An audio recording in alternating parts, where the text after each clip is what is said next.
अस्सलामुअलैकुम, मैं निदा सलमान आपको वेलकम करती हूँ अपने चैनल पर। तो आज मैं फिर हरम की कहानी आपसे शेयर करने वाली हूँ, थोड़ी डिटेल में शेयर करने वाली हूँ। आज ये बताने का मकसद ये है कि क्योंकि जिस तरह मैंने स्ट्रगल किया है हरम के पीछे, क्या पता मेरी तरह कई और माएँ भी हों जो हरम की तरह उनके भी बच्चे बीमार हो, साइडर वाले बच्चे हों या लरिंगो मलेशिया हो, तो उनको इस वीडियो से बहुत हेल्प मिलेगी। इसलिए मैं अपनी कहानी आप लोगों के साथ शेयर कर रही हूँ। तो मैंने आपको जैसे बताया, हरम को हम घर ले आए थे और ऑक्सीजन लगाते और घर ले आते। एक बार ऐसा हुआ, हरम की तबीयत बहुत ज़्यादा ख़राब थी और हम इसे NICH ले गए सुबह के 6:30 बजे के टाइम। वहाँ बहुत ज़्यादा इमरजेंसी में रश थी और हमें नेप्स करवाने थे। उस टाइम इतनी ज़्यादा तबीयत क्रिटिकल नहीं थी। डॉक्टर्स ने कहा यहाँ बहुत रश है, यहाँ नेप्स के लिए भी आपको जगह नहीं मिल रही, तो आप अपने घर के करीब जो NICH है इमरजेंसी जिनका वहाँ भी है, तो आप वहाँ चली जाए। हम वहाँ ले आए। वहाँ डॉक्टर्स ने क्या किया, हरम को CPAP कनेक्ट कर दिया। CPAP कनेक्ट किया और 10/10 का डबल ऑक्सीजन दिया। 10/10 का डबल ऑक्सीजन जो था वो हरम को बहुत सीवियर कर दिया उसने, यानी बहुत हाई ऑक्सीजन हरम को लगा दिया गया था डॉक्टर्स ने। वो उस ऑक्सीजन से हरम की तबीयत बहुत ज़्यादा बिगड़ने लगी। हरम का फीड बंद करवा दिया गया था और हरम को 10/10 का ऑक्सीजन दिया गया था। बीच में नैप्स हो रही थी, इंजेक्शन हो रही थी। ऐसे करते करते पूरा दिन निकल गया, रात आ गई। रात के 10 बजे के टाइम हरम को ICU शिफ्ट कर दिया। जब डॉक्टर्स की शिफ्ट चेंज हुई तो राउंड हुआ, कहा गया कि ये बच्चा बहुत ज़्यादा क्रिटिकल है, इसे ICU में शिफ्ट करना पड़ेगा। जब हरम को ICU शिफ्ट कर दिया गया तो हमें रूम से, ICU में तो पेरेंट्स अलाउ नहीं होते, हमें बाहर कर दिया गया था कि आप जाके बाहर वेटिंग रूम में बैठे। जब हम बाहर वेटिंग रूम में बैठे और फिर है ना, हम ICU की तरफ गए, जहाँ शीशे से हमें नज़र आ रहा था कि हरम के ऊपर काफ़ी ज़्यादा डॉक्टर्स, स्टाफ, नर्सेज थी। तो मैं अंदर चली गई ICU के अंदर गई तो देखा हरम को तो इतनी ज़्यादा नलकियों से उन्हें भर दिया गया था, फिर भी उन्होंने मुझे बाहर निकाल दिया। फिर 10-15 मिनट बाद आवाज़ दी कि आपके बच्चे की तबीयत बहुत ज़्यादा ख़राब है, क्रिटिकल हो चुका है ये बच्चा, यानी बहुत ज़्यादा सीवियर है। आपको आपके बच्चे के लिए वेंटिलेटर चाहिए होगा और वेंटिलेटर का आप इंतज़ाम करेंगी तो आप इसे किसी एम्बुलेंस में लेकर जा सकती हैं, और ऐसी वैसी एम्बुलेंस में नहीं चाहिए, आपको अमन की बड़ी वाली एम्बुलेंस मंगवानी पड़ेगी जिसमें स्टाफ भी हो, क्योंकि बच्चे की तबीयत बहुत ज़्यादा ख़राब है। पर वेंटिलेटर हमें कहाँ मिलना था, क्योंकि इतना छोटा बच्चा था, हर हॉस्पिटल रखना नहीं चाह रही थी। तो मेरे मामू खान गए, लियाकत नेशनल गए, पर उन्होंने कहा हमारे पास वेंटिलेटर नहीं है, क्योंकि हैं बुक हैं सारे वेंटिलेटर्स। आज अस्करी पार्क में झूला गिरा है और वहाँ की जो इमरजेंसी है यहाँ है, इसलिए हमारे पास नहीं है। आज काफ़ी, मेरे मामू बता रहे थे, काफ़ी और भी बंदे थे जिनको वेंटिलेटर्स चाहिए था, पर उनके लिए वेंटिलेटर्स उनके लिए भी नहीं था। तो उन्होंने हमें मना कर दिया। तो जहाँ NICH की इमरजेंसी में हरम ICU में थे, वहाँ के एक डॉक्टर ने हमें सजेस्ट किया कि आप फिर से NICH चली जाएँ, यानी बच्चों की जो बड़ी जिन्ना हॉस्पिटल है वहीं चली जाएँ, वहीं इसका इलाज होगा। हमारे पास यहाँ रखना आपका टाइम ज़ाया करने जैसा है।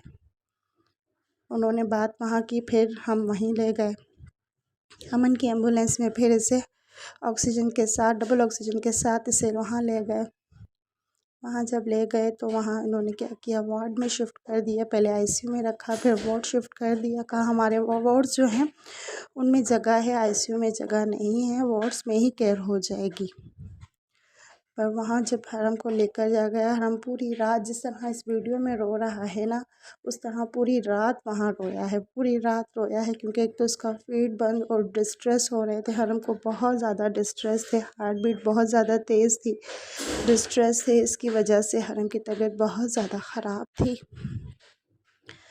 पर वहाँ की जो दूसरी लेडीज़ थी जिनके बच्चे तबीयत ख़राब की वजह से वो भी दाखिल थी, वो कह रही थी कि आपका बच्चा बेहतर हो जाएगा, तो तसल्ली भी मिल रही थी। फिर अपने बच्चे को देखती, फिर घबरा जाती कि इस वक्त क्या होगा, अगला लम्हा कैसा होगा। फिर अल्लाह से दुआ कर दी। वहाँ एक नर्स ने मुझे कहा कि आप ऐसा करें, आपका बच्चे की तबीयत बहुत ज़्यादा सीरियस है, आप ऐसा करें, आप अपने बच्चे के ऊपर सलामन कौलन मिन रब्बिन रहीम पढ़ें। जब मैंने ये पढ़ना शुरू किया तो मेरे बच्चे की तबीयत बेहतर होती गई। 3 दिन में हरम की तबीयत इतनी बेहतर हो गई कि हमारी चौथे दिन छुट्टी हो गई और हम घर आ गए। हम जब घर आए तो हम बहुत खुश थे कि बस अब हरम के ऊपर ये बुरा वक्त जो था वो टल चुका।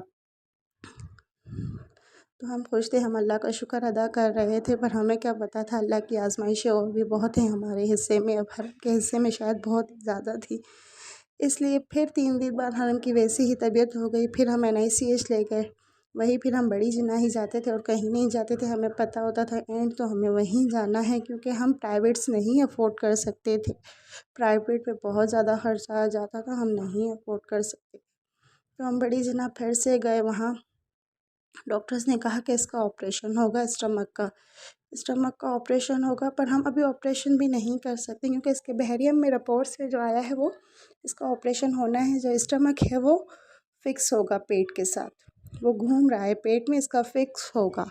पर ऐसा कहाँ होना था, डॉक्टर्स हज पे थे, जो उनके सीनियर प्रोफेसर थे वो हज पर थे।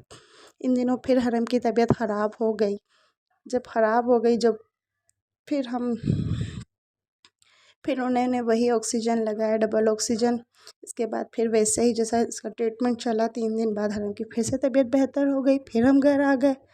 ये बस हमारी ज़िंदगी का एक मामूल बन चुका था। हर 3 दिन बाद हम हॉस्पिटल जाते, हर 2 दिन बाद हॉस्पिटल जाते। कोई टाइम ही मुकर्रर नहीं था कि हमें कब हॉस्पिटल जाना है, कब घर आना है, बस यही था हमारी ज़िंदगी में।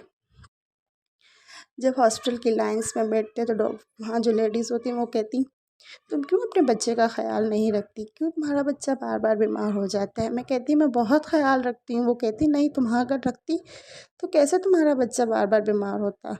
और उन्हें मैं क्या समझाती, हर औरत को तो मैं नहीं समझा सकती थी कि मेरे बच्चे का मसला ही ऐसा है, जब वो फीड करता है उसे वॉमिटिंग होती है। उस वॉमिटिंग जो होती है वो सांस के ज़रिए, सांस की नाली के ज़रिए आ रही है, खाने की नाली के ज़रिए नहीं आ रही। खाने की जो नाली है वो उसकी बहुत ज़्यादा कमज़ोर है, वो खाना भी एब्ज़ॉर्ब नहीं कर सकती, और जो वो फीड भी कर रहा होता है बाज़ औक़ात वो भी सांस की नाली में चला जाता है। इसके जो लम्स है वो बिगड़ जाते हैं, इसलिए इस हरम के साथ ऐसा इशू हो रहा है। पर वो हर औरत तो नहीं समझ सकती थी, वो मुझे ही कहती थी, तो मैं कह देती थी हाँ ठीक है, आप लोग सही बोल रहे हो। फिर ऐसा हुआ कि एक रात ऐसी आई जब मैं NICH ले गई। हरम की तबीयत बहुत ज़्यादा ख़राब थी और बहुत क्रिटिकल और सीवियर हरम था। NICH में स्ट्राइक थी स्टाफ नर्सिस की।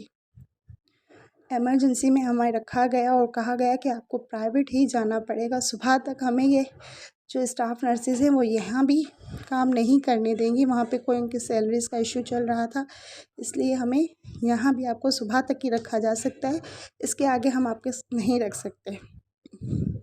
हमने सुबह 7:30 बजे तक हम वहीं थे। फिर हमें कहा गया कि आप अपनी एम्बुलेंस मंगवाएं और आप चली जाएं। जब हमें कहा गया आप चली जाएं तो हम यही सोच रहे थे, हम प्राइवेट तो नहीं अफोर्ड कर सकते, हम कहाँ जाएंगे। अचानक मेरी अम्मी के जहन में आया कि हम इसे इंडस हॉस्पिटल ले जाते हैं, क्या पता इसे वहाँ ऑक्सीजन मिल जाए। हम इंडस, माँ बेटी दोनों इसे इंडस ले गए।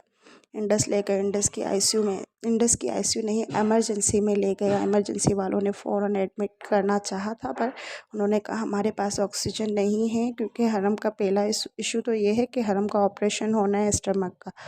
तो आप ऐसा करें, हम सर्जरी वालों को बुलाते हैं, सर्जरी वालों के पास अगर बेड होगा तभी हम इसे एडमिट करेंगे।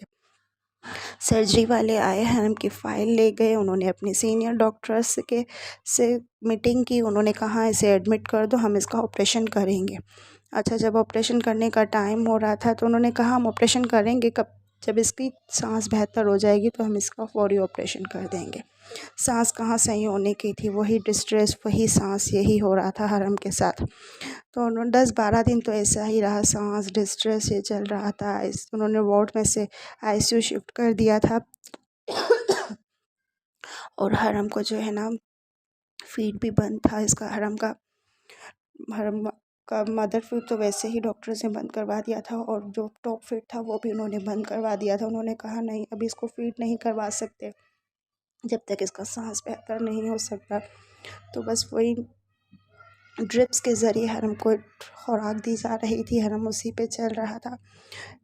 जब हरम को 12 दिन हो गए, ऑपरेशन का टाइम आ गया, यानी 13वें दिन हरम की तबीयत बेहतर हुई, सांस बेहतर हुआ। डॉक्टर्स ने कहा कि हरम का आप ऑपरेशन करेंगे। तो मैंने डॉक्टर से सवाल किया कि ऑपरेशन की नौइयत क्या होगी। डॉक्टर ने कहा ज़िंदगी और मौत होगी। आपको पता है ना? मैंने कहा वो तो पता है, पर फिर भी डॉक्टर्स ने कहा, मैंने डॉक्टर से सवाल किया था, डॉक्टर कितने स्टिचेस आएंगे इससे? डॉक्टर्स ने मुझे कहा, जब मैं पेट काटती हूँ और जब स्टिचिंग लगाती हूँ मैं गिनती नहीं, मैं बस स्टिचिंग लगाती जाती हूँ और मैं गिना नहीं करती। मैं कैसे बता सकती हूँ कितनी स्टिचिंग आएंगी? पर अल्लाह खैर करेगा, कुछ नहीं होगा, अल्लाह बेहतर करेगा। वेंटिलेटर के बुक करवाएंगे, पहले इसके लिए वेंटिलेटर अरेंज करेंगे, फिर इसका ऑपरेशन करेंगे, अल्लाह बेहतर करेगा, कुछ भी नहीं होगा। तो बस हरम को फास्टिंग पर रखा गया था, कहा रात में आप इसे फ़ीड करवाइए। उस रात 13वें दिन इसका फ़ीड भी स्टार्ट कर दिया गया था और आज फ़ीड करवाइएगा। फिर